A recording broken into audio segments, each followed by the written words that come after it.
All right. We are back with further DC analysis, still for Norton and Thevenin. I'm going to dwell more on Norton now because on the previous examples, resistance is the same. So I was mentioning that for Norton, for Thevenin, the same way. But we're dealing more with the Thevenin. When it came to the other section, we're dealing with the voltage. We're dealing more with Thevenin. All right. I was just mentioning that the Norton would also be done the same in the case of resistance. So now we're going to deal with what? With the Norton current. Now the Norton current, why? Because when you short circuit the load, and measure the current through that short circuit, through that short, you are actually affecting the circuit in miraculous ways sometimes. So what? Let's see. Let's take an example. Previously we had this. So we said that we have done this example, and we've said this was easy. All we did was remove this guy, and after removing this guy, name those points A and B. After naming them point A and B, we then measure, we then replace that with a short, and then after, because there's no internal resistance mentioned, specifically because there's no internal resistance mentioned, if there was, we'll replace that with the what? With that resistance. Okay, so in this case there's nothing mentioned, so this guy is in parallel with that, in series with that, set in parallel with this, overall in series with that. We've dealt with that scenario. We even have a session dedicated to that. You can go back and watch that if you can't remember. Now, when it came to working out the current, the Norton current, we did say we put a short where the load would be. Remember our scenario, the load was not here. The load was actually there. This was our R4, and this was our RL. All right, so the load was actually there, so we replaced the load with a short, and then we measure the current through that short, and that gives us our I Norton. So look how we've dealt with this. So these two became parallel. We worked that out. When we had the parallel value there, it was in series that we added it. After we've got the sum, we said it was in parallel with that. We worked that out. After we had the parallel value, we actually added to that. Resistance was easy. To calculate the voltage, we did all that. There's a session dedicated to this. You can please go back and watch that. What I want to highlight is, if, however, the load was not in that space, if the load was actually in the other space, if the load was in the other space, let's say this is not our load. Let's say this is not our load, but that is. If that is our load, when you're doing the thing, when you're doing the resistance, a lot changes too. I will delve into that because a lot changes too. There's our A and B. Our A is no longer there. It's now actually here. I missed these two scenarios. I think in preparation I looked at this, and then probably I forgot to remove some labeling here. Now this will be our scenario, our new scenario. If the load was there, that will be A and B. So now to work out the resistance, it gets a little bit messy because we leave from A. You can see we can leave via these two routes, either via R3. If we do that, R3 goes to a split. That one split is R1. I didn't write R3. The other split is R2. But remember, that was replaced by what? By a short. So this short here makes that B. Okay, so after joining R2 and after R1 and R2, there's a join. They're joined together, and overall they are at B. That's B. Okay, where they join, that's B. The other alternative would have been to not leave. We left through R3, we split through R1 and R2, and we joined again at B. Or we could have left via the other route is through R5, and R5 is connected to R4, and R5 is connected to R4, and R4 is at B. So basically this is our circuit. I could even do this. Yeah, I could do that. So what do you see? R3 in series with this parallel network, the overall answer in parallel with what? With this series network. So we add these two, we work out those two, the answer that we get, we add to that the value that we got there and the value that we got there, we work them out in parallel. That is what I'm trying to show you, that analysis needs people to pay attention. All right, now this here is if our load was that. Let's suppose, however, that our load, okay, let's keep our load there, but now we want to look at how placing a short to calculate, let me rather do this, placing a short to calculate I naught on. Because that's what we do. That's how we get I naught on. We replace the load with a short and we calculate the current through that short. If we do that, interesting thing is, yes, these two give us R series 1, but who wants to bother with them? Because that short, they are going to be parallel with 0, therefore they are removed. They are as good that, no, not that. They are as good as remove that short has the effect of removing them from the circuit. We don't have to do that, we just need to know it. That once we've got a short, the guys that are in parallel with a short go. So these guys here actually go. These two guys actually go because of that short. So what do we have now? We've got our R total when you want to work this out, our R total will simply be R1 plus R2 in parallel with R3. So that will be our total value there for our resistance. So once we've got that R total, remember this is R parallel. So we can work it out separate as R parallel. This here is R parallel.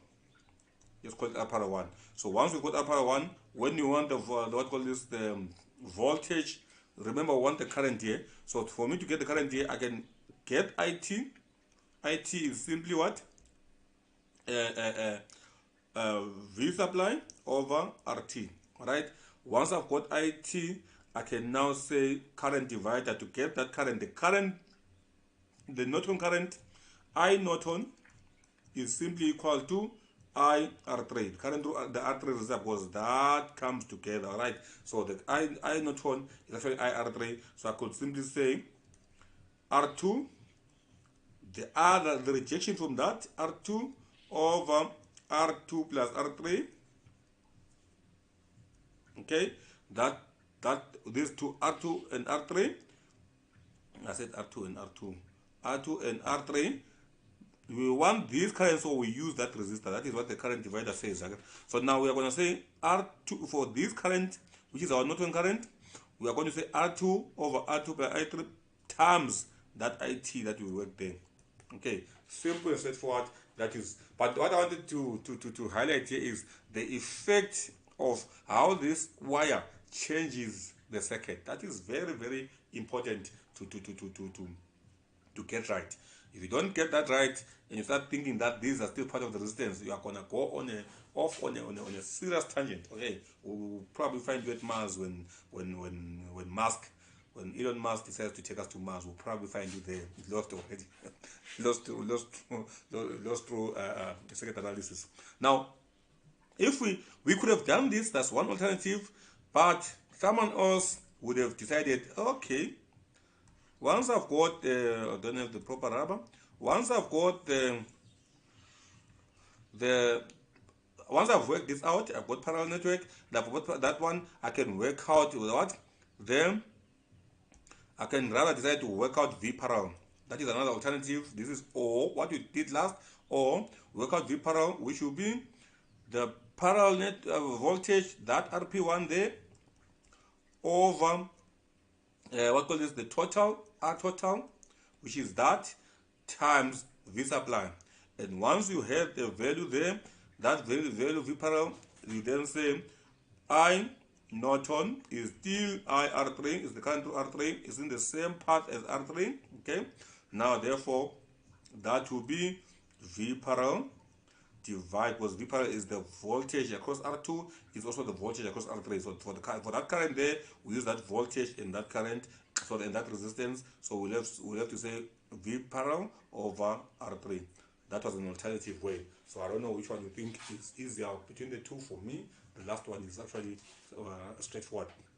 So my point here is to try and show you how to be very careful about whether you are when you're doing resistance, whether you are short circuiting the supply, or when you're doing the Norton current, when you are putting a short in the place of RL. It can get very tricky if your analysis, if your powers of analysis are not sharp. Then it can really get very tricky. Let me highlight another scenario that could be a nightmare if you're not careful. Let's rather go and look at our bridge again. These two little examples show you how, if you're not careful with how you analyze, you might land yourself in trouble. Let's go and say we go to a bridge. Don't jump over the bridge, just analyze the bridge. So we go and we say, there is don't let the bridge throw you over also.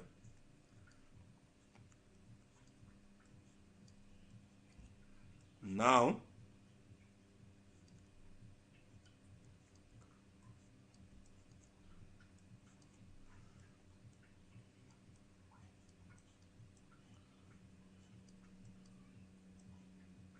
okay, V supply, R1, R2, R3, R4, and R5. Let's suppose let first scenario R3 be equal to our load. All right. So we've done this. We've analyzed this with Thevenin and whatever. Let's say R3 was our load, and we wanted to work out. We've dealt with how we do the resistance. It's easy resistance. A reminder: remove the guy.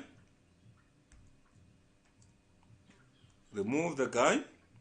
Once you remove the guy, analyze your A to B, remembering to replace your supply with the equivalent resistance, a short, if you are not given any internal resistance, a short. Now, what is this? I'm under attack by a massive fly.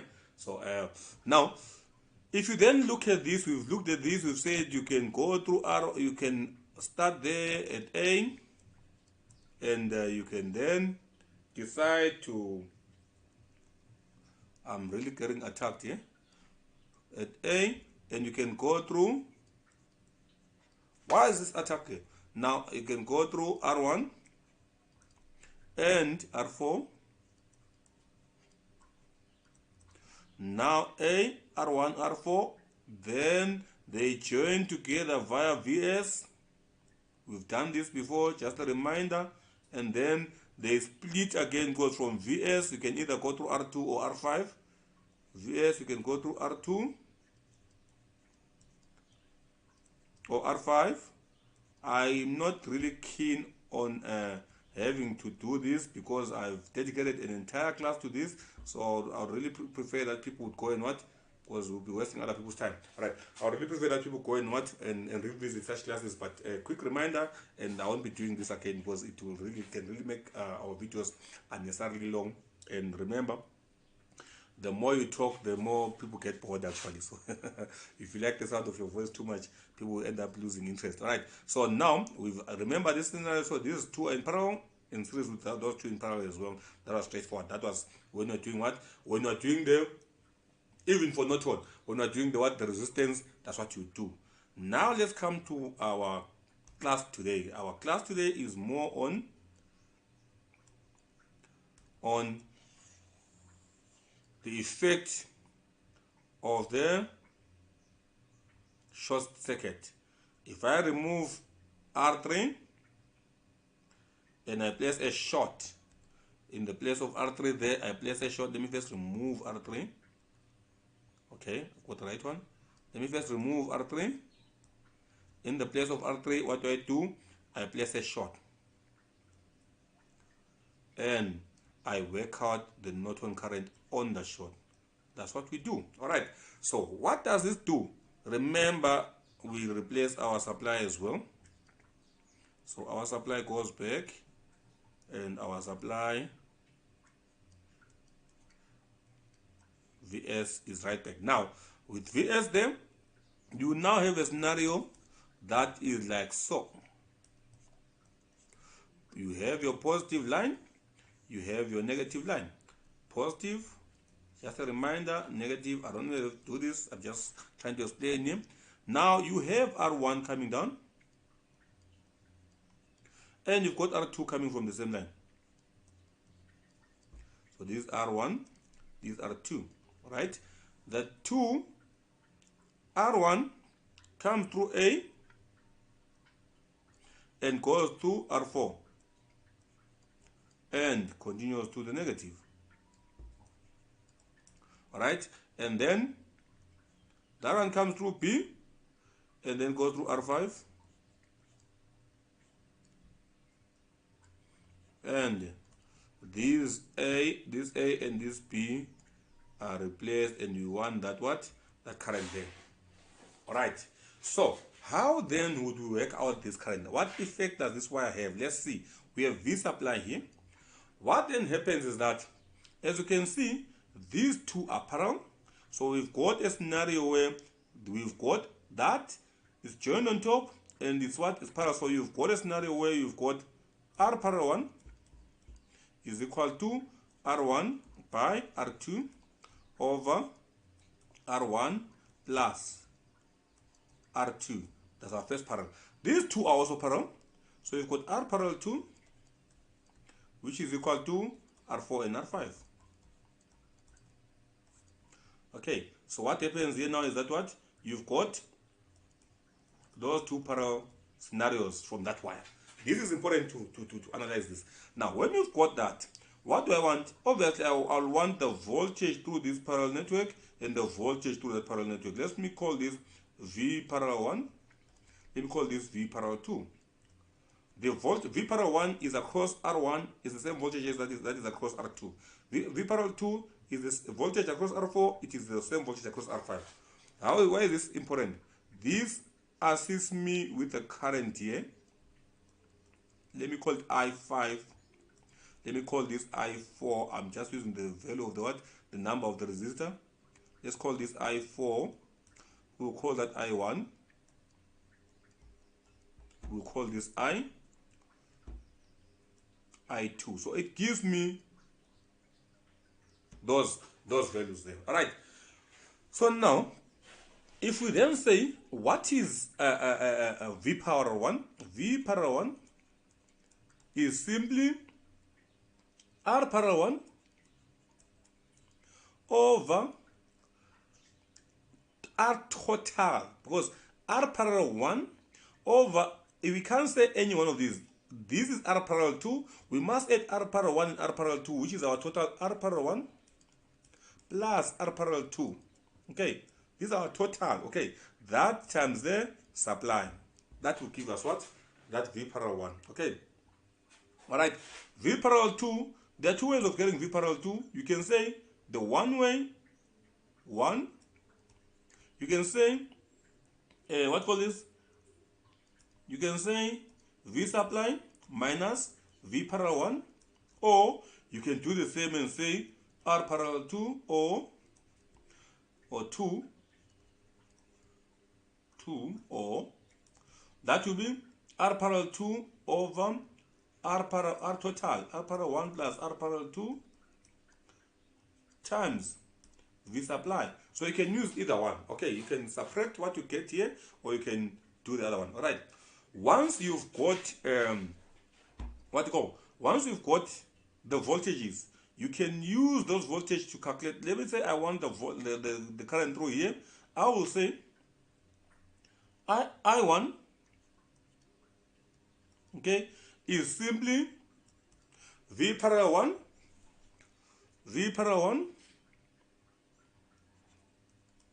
over R1.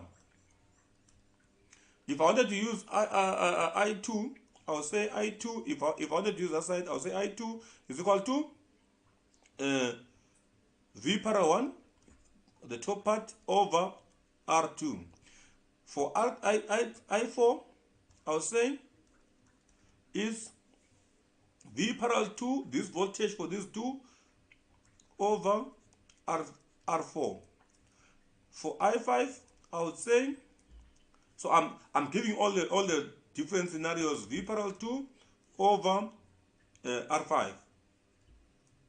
You would have all these scenarios here. You would have all these scenarios to deal with. I'm squeezing it a little bit too much. I would like it to be a little bit bigger. So let me rather increase the size a little bit. Let me just do this and increase this size a little bit. It's a little bit squeezed up. I don't want it that squeezed up. Let me rather increase the size a bit so it is much clearer. Alright, so this is what you do now. So from this you would get any of the currents that you want there. What do you want? You want that current here. Oh, what I do? Do that. Oh, alright, so I want this. So you want the current here. Okay, so it is easy now to see that according to Kirchhoff, the current I1 is equal to I1 is equal to IN is equal to, remember, IN and I4 give us I1. So if I want IN, so I want to say IN is equal to I1 minus I4.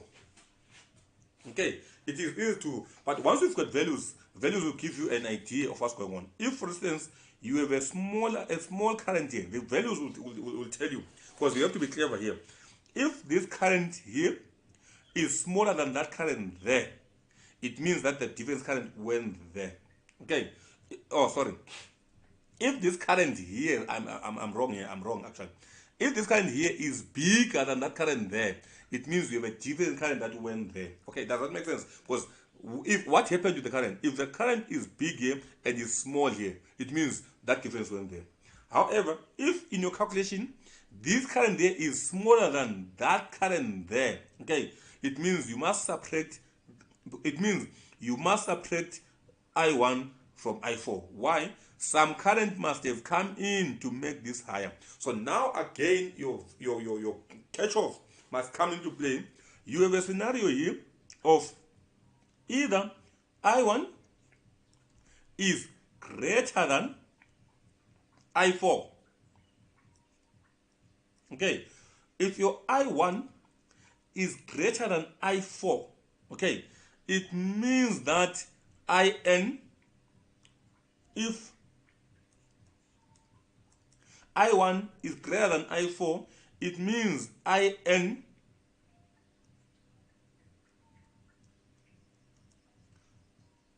must be the difference. Okay, I1 minus I4. Okay, because that current is the current that was lost. It means it's going away towards point B, but it is what? It is the difference. All right. If I1 is less than I4, it means IN, this would mean that IN must be, if I4 is bigger, then it means I1 must have added to what? To IN. It means I4 minus I1 is our what? Is our current there. So you can use this side or the other side. You can use the A side or the B side. If I use the B side, same would apply the same way. If this current is bigger than that current, it means that this one came in. If this, so you don't have to calculate all four. Just two in the same line. They will tell you what's going on. I don't know whether I'm clear. The only scenario where in a balanced bridge, in a balanced scenario, you would have I1 being equal to I4. That, however, will also mean that what? That will mean IN is actually 0. Alright? That would mean that if your I1 is equal to I4, it means there is no difference going there. There's no difference. All right, there's no difference that is going anywhere. There's nothing that came in. There's nothing that left. So that is the reasoning behind all this. It is very important to take note of the effect of the what, of the short. It can be the short of the voltage, which we do when we are doing what, when we are doing the resistances, and then it also can really change things, and you need to be very alert as to what the changes are. Or it could be the short of the what, the short from our calculation of the Norton current, which is the short of the supply, and in that case here, it can, the scenarios can go crazy as well. So you need to be very, very, very, very alert. I don't know if I've said too much, but think about this. I think maybe we should look at an example that has figures, so that we are sure of what we are. So what have we applied here? We actually applied Kirchhoff's law. Kirchhoff says the sum of the currents going towards the node will be the same as the sum of the currents leaving that node. So junction node, whatever you prefer, or the algebraic sum around the what, around the node. The algebraic sum of currents around the node is 0. All right. So you need to be careful what scenario you are faced with. So all you need all you apply there is Kirchhoff's current law. If I1 comes there and is bigger, it means these two are splitting. So you must subtract that one. If that current is bigger than that one there, it means something came in there. Okay, so it means that one must affect that one. That's all that I'm saying here. I don't think that's too complicated.